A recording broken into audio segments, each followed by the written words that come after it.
তাহলে তো বামেরা কোথাও ভুল করেনি, বামেরা তৃণমূলকেও আক্রমণ করেছে, বিজেপিকেও আক্রমণ করেছে।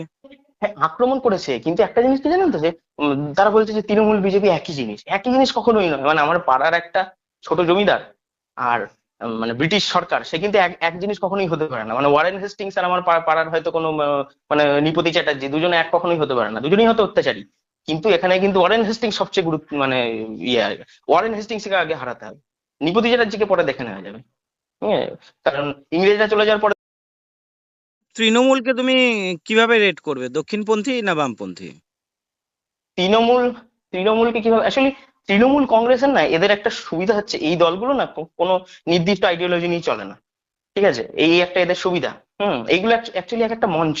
এগুলো কোনো আলাদা করে কোনো আইডিওলজিক্যাল দল নয়, এটা একটা মঞ্চ। দেখবেন কংগ্রেসেরও আইডিওলজি বলে কিছু নেই। ঠিক আছে, এখন দেখবেন রাহুল গান্ধী যেসব কথাগুলো বলছে সেগুলো কিন্তু অনেকটা বাম ঘরানার কথা। ঠিক আছে, আবার দেখবেন ইন্দিরা গান্ধী সেই সময় যেগুলো করেছিল সেগুলো কিছুটা বাম কাজ, আবার কিছুটা দক্ষিণপন্থী কাজ। ঠিক আছে, তো মানে এদের কোনো আলাদা করে আইডিওলজি নেই, এই আর কি।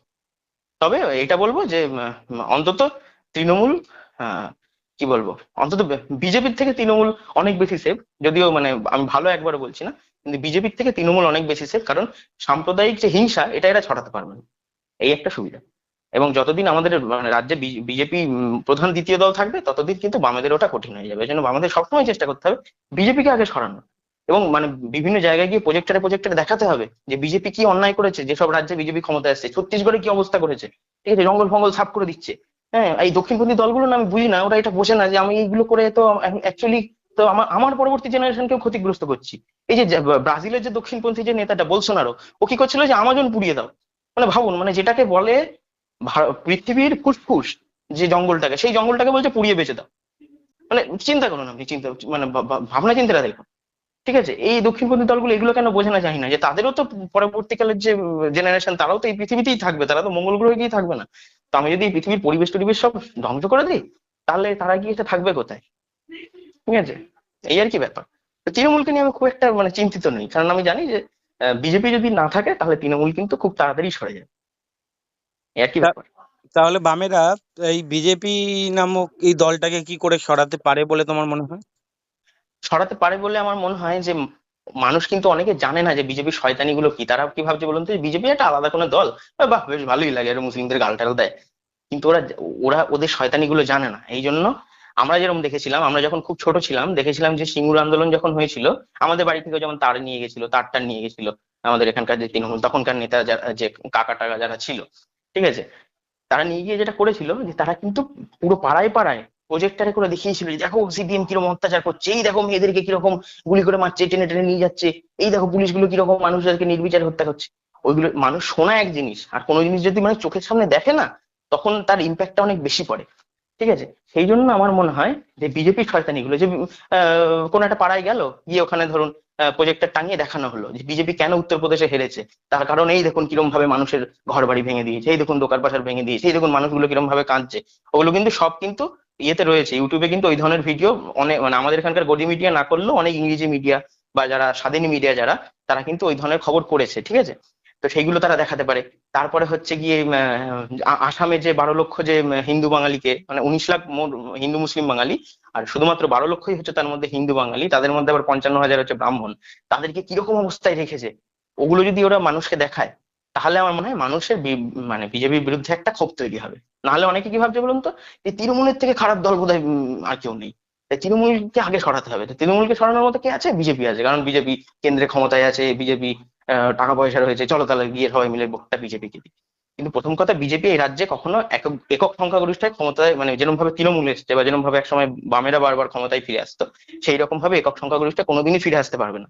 ঠিক আছে, এবং এটা মমতাও জানে। মমতা যতই মানে ওই সামনে বিজেপির বিরুদ্ধে বলুক, কিন্তু মুচকি মুচকি আড়ালে গিয়ে হাসে, হ্যাঁ, যে বাহ বেশ ভালোই হয়েছে, মানে যতদিন বিজেপি আছে আমার ততদিন চিন্তা নেই, অন্তত মুসলিম ভোটগুলো তো আমি পেয়ে যাবো। কারণ বিজেপি যে ধরনের দল, তাতে মুসলিমরা কখনোই তাকে ভোট দেবে না। ঠিক আছে, কারণ না দেওয়াই উচিত। শুধু মুসলিমরা কেন, যে কোনো মানে মানে শুভ চিন্তা ভাবনা যাদের রয়েছে, তাদের কারোরই উচিত না বিজেপিকে ভোট দেওয়া। তো মমতার সুবিধাই হবে। সেই জন্য আমার মনে হয় বামেদের উচিত জায়গায় জায়গায় পাড়ায় পাড়ায় গিয়ে প্রজেক্টরে এগুলো দেখানো, যে দেখুন ইয়ে দেখি অবস্থা। এবং যদি আরেকটা জিনিস করতে পারে, সেটা হচ্ছে যদি একটা অরাজনৈতিক একটা মঞ্চ তৈরি করতে পারে, সেখানে ধরুন আমার মতো যারা ছেলে পেলে, মানে যারা ধরুন আহ, কি বলবো, কোনো পার্টির রং হয়তো গায়ে লাগাতে চাইছে না, কিন্তু তারা জানে যে বিজেপির শয়তানিগুলো কি। তো তাদেরকে জিজ্ঞেস করা বা তাদের মানে তাদের সঙ্গে কথা বলা, ঠিক আছে, সেইগুলোকে বিভিন্ন মানুষকে দেখানো। হ্যাঁ, এইগুলো যদি তারা করতে পারে, তাহলে কিন্তু আমার মনে হয় যে বিজেপির বিরুদ্ধে মানুষের একটা ক্ষোভ তৈরি হবে।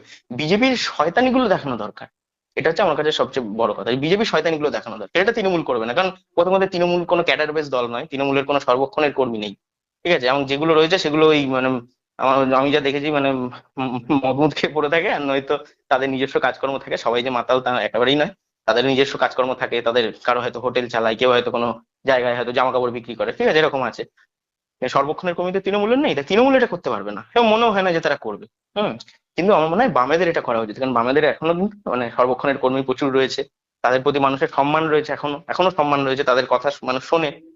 এবং সহজ ভাবে বলতে হবে, যেটা আমি দেখেছি না, এখন দেখছি বামেরা না সহজ ভাবে কথা বলছেন। সহজ ভাবে বলতে হবে, একদম সহজ ভাবে, যেভাবে মানুষ বুঝবে। খুব বেশি জটিল জটিল শব্দ ব্যবহার না করা। যেমন একটা জায়গায় দেখছিলাম আমি, আপনি দেখবেন শতরূপ ঘোষ একটা জায়গায় বক্তৃতা দিচ্ছে, সেখানে একটা যোগ বলছে যে মমতা বলে সবকিছু আমার জন্য হয়েছে, দুদিন পর বলবে যে আমার জন্য গাছ সালোক সংশ্লেষ করছে। এবার একটা অজ পাড়ায় গিয়ে উনি এরকম একটা জোকস বলছেন, এবার কে বুঝবে সালোক সংশ্লেষ কি জিনিস? হয়তো কিছু কিছু লোক বুঝতে পারে, কিন্তু সবাই তো বুঝবে না। তো জোকটা এমন বলতে হবে, জোক বললেও এমন বলতে হবে যেটা যেন সবার সঙ্গে রিলেট করে, ঠিক আছে। আমি এমন একটা সফিস্টিকেটেড শব্দ ব্যবহার করলাম যে শব্দটার হয়তো অর্ধেক লোক মানেই বুঝলো না, তাহলে কিন্তু হবে না। হুম। এবং একদম সহজ করে বোঝাতে হবে, কারণ বিজেপি শয়তানি, বিজেপি কেন ভয়ানক সেটাকে দেখাতে হবে।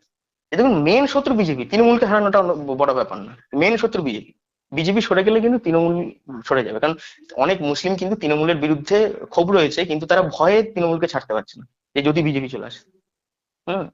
এবং এবং আমার মতো যারা যারা একটু অন্যরকম মানে ইয়ে করে, যারা যাদের মধ্যে এই সাম্প্রদায়িকতার ব্যাপারটা নেই, হ্যাঁ, তারাও তারাও কিন্তু ওই যদি যদি আমিও দেখি কখনো যে বিজেপি চলে আসার ক্ষমতা আছে, আমার ভোটটা হয়তো তৃণমূলে চলে যাবে, ঠিক আছে, আমার ভোটটা হয়তো কমিউনিস্টে থাকবেন। হতেই পারে এরকম, মানে আমি একটা উদাহরণ দিলাম, তার মানে এই নয় যে আমি করেছি বা করব, আমি একটা উদাহরণ দিলাম আর কি।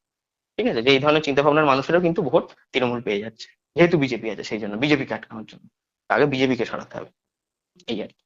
আচ্ছা, এই শুভেন্দু অধিকারী, এই শুভেন্দু হুম। অধিকারী কিছুদিন আগে বলছিল বামেরা হিন্দু বিরোধী। তো হুম। এই এই জিনিসটা বামেরা কিন্তু এখনো মুখ খোলেনি এই বিষয় নিয়ে, সেরকম ভাবে মুখ খোলেনি। তুমি এটাকে কিভাবে রেট করবে যে শুভেন্দু অধিকারী হট করে বলে দিল বামেরা হিন্দু বিরোধী, আর যারা ওহ, হিন্দু মনে করছে হ্যাঁ সত্যিই বামেরা মুসলিমকে তোষণ করে। তো হ্যাঁ। একটা লাগিয়ে দেওয়া হচ্ছে বামেরা এমন একটা দল এ মুসলিমকেও তোষণ করে এবং হিন্দু বিরোধী। হুম। আচ্ছা, মুসলিম মুসলিম তোষণ, মুসলিম তোষণ করে মানে কি, মানে ধরে ধরে মুসলিমদের কি চাকরি দিয়ে দিয়েছে? মানে উদ্ভট একটা জিনিস নাকি? নাকি বড় কোনো মুসলিম নেতা ছিল তাদের মধ্যে? হ্যাঁ, ছিল, কিছু কিছু লোক অবশ্যই ছিল, কিন্তু দেখুন তাদের মেন নেতা যারা, ধরেন জ্যোতি বসু, হ্যাঁ, বুদ্ধদেব ভট্টাচার্য, হরেকৃষ্ণ কুমার, সুভাষ চক্রবর্তী, ঠিক আছে। আবার তো অনেক যারা একটু মানে দলিত সম্প্রদায়ের মানুষ, তারা আবার বলে যে ওটা হচ্ছে ব্রাহ্মণ্যবাদী দল, ঠিক আছে। আবার মুসলিম, অনেক মুসলিম যারা একটু র্যাডিক্যাল মুসলিম, তারা বলে যে ওটা মুসলিম বিরোধী দল। হ্যাঁ, তো তো এটা তো মানে ইয়েরাও মানে ওরাও আর কি, যারা বাম বিরোধী তারাও কনফিউজ যে একে কোন দলে ফেলবে অ্যাকচুয়ালি। এরা তো কারোর ওইভাবে বিরোধী নয়, সেই জন্য যে যা যেরকম ভাবে পারে আর কি বলে যাচ্ছে। কিন্তু এগুলো খুব বেশি এফেক্ট সাধারণ মানুষের কাছে পড়বে না। কাদের কাছে পড়বে? কিছু ওই কি বলবো, কিছু ওই যারা একটু মধ্যবিত্ত চিন্তা ভাবনার মানুষ, ঠিক আছে, তাদের মধ্যে এর প্রভাব পড়বে। তারা ভাববে হ্যাঁ হ্যাঁ হ্যাঁ হ্যাঁ হ্যাঁ, মানে তাদের চিন্তা ভাবনা হচ্ছে হিটলারও ভালো, লেনিনও ভালো আর কি, এরকম চিন্তা ভাবনার যারা মানুষ, ঠিক আছে, তাদের কাছে হয়তো এফেক্ট পড়তে পারে কিছু, কিন্তু তাদের সংখ্যা খুব বেশি নেই। তাদের সংখ্যা এতটাই কম যে সেটা গুরুত্বপূর্ণ নয়, এই আর কি। তাই এই মানে শুভেন্দু শুভেন্দু অধিকারী এইসব ন্যারেটিভ দিয়ে কোনো লাভ হবে না। কোনো লাভ যদি হতো তাহলে তো এবার ওদের ভোট তো ইয়ে তো কমে যেত না, সিট। এবং এই যে উপনির্বাচন আছে যে চারটে, সেখানেও দেখবেন যে ওখানে ওখানেও দেখবেন আহ তৃণমূল জিতবে, আমার যেমন মনে হয়। এবং আর বামেরা যদি দ্বিতীয় স্থানে আসে তো আমি খুবই খুশি হব, যদি একটা দুটোতেও আসে। জিতবে বলে তো মনে হয় না, কিন্তু যদি দ্বিতীয় স্থানেও আসে আমি খুবই খুশি হব, এই আর কি। তবে বিজেপির এই সাম্প্রদায়িক মানে ইয়ে এখানে চলবে না, এখানে চলবে না এটা। ওরা ওরা ততদিনই থাকবে যতদিন এই এই মানে বিজেপি শয়তানিগুলো সাধারণ মানুষের কাছে না আসবে, মানে একেবারে নিচু তলা যেসব মানুষ তাদের কাছে না আসবে। কারণ তারা তো এখনো মেইন স্ট্রিম মিডিয়া দেখে, আর মেইন স্ট্রিম মিডিয়াতে কিন্তু বেশিরভাগ সব মানে বিজেপির সব ইয়েতে ভর্তি হয়েছে, দালাল দালালে সব ভর্তি হয়ে রয়েছে, ঠিক আছে। তো সেই জন্য তাদের সামনে গিয়ে শয়তানিগুলো তুলে ধরতে হবে। আমি যতদূর পারি বলি, আশেপাশে যারা রয়েছে, হ্যাঁ, যারা আমার আশেপাশে যারা আমার থেকে বয়সে বড়, হয়তো পড়াশোনা শিখতে পারেনি সেই সময়কার পরিস্থিতির চাপে, তাদেরকে বলি। হ্যাঁ, কিন্তু আমার ক্ষমতা কতটুকু, আর যাদের পার্টি আছে তাদের ক্ষমতা অনেক বেশি, যাদের হাতে ক্ষমতা আছে, মানে এখনো তো ক্ষমতা রয়েছে, এখনো তো তাদের লোকজন রয়েছে প্রচুর, তো তাদের দিয়ে তারা প্রচার করলে আমার মনে হয় যে লাভ হবে। এইসব জায়গায় গিয়ে যত খুশি, যত বেশি তৃণমূলের নামে গালাগাল করবে, তত ভোটটা বিজেপির বাড়বে। মানে এইসব মিডিয়াতে গিয়ে মানে বিজেপি তৃণমূল দুজনের বিরুদ্ধেই বলা উচিত, বিজেপির বিরুদ্ধে বারবার বলা উচিত। এই আর কি, যে ওদের অস্ত্রই ওদেরকে ঘায়াল করতে হবে, যেরকম এবার রাহুল গান্ধী করেছে, ঠিক আছে, যে ওদের অস্ত্রই ওদের ঘায়াল করবে। তাহলে তো বামেরা কোথাও ভুল করেনি, বামেরা তৃণমূলকেও আক্রমণ করেছে, বিজেপিকেও আক্রমণ করেছে। হ্যাঁ, আক্রমণ করেছে, কিন্তু একটা জিনিস কি জানেন তো, যে তারা বলছে যে তৃণমূল বিজেপি একই জিনিস, একই জিনিস কখনোই নয়। মানে আমার পাড়ার একটা ছোট জমিদার আর মানে ব্রিটিশ সরকার, সে কিন্তু এক এক জিনিস কখনোই হতে পারে না। মানে ওয়ারেন হেস্টিংস আর আমার পাড়ার হয়তো কোনো মানে নিপতি চ্যাটার্জি, দুজনে এক কখনোই হতে পারে না, দুজনেই হয়তো অত্যাচারী। কিন্তু এখানে কিন্তু ওয়ারেন হেস্টিংস সবচেয়ে গুরুত্ব, মানে ইয়ে, ওয়ারেন হেস্টিংস কে আগে হারাতে হবে, নিপতি চ্যাটার্জিকে পরে দেখে নেওয়া যাবে। হ্যাঁ, কারণ ইংরেজরা চলে যাওয়ার পরে দেখবেন জমিদারদের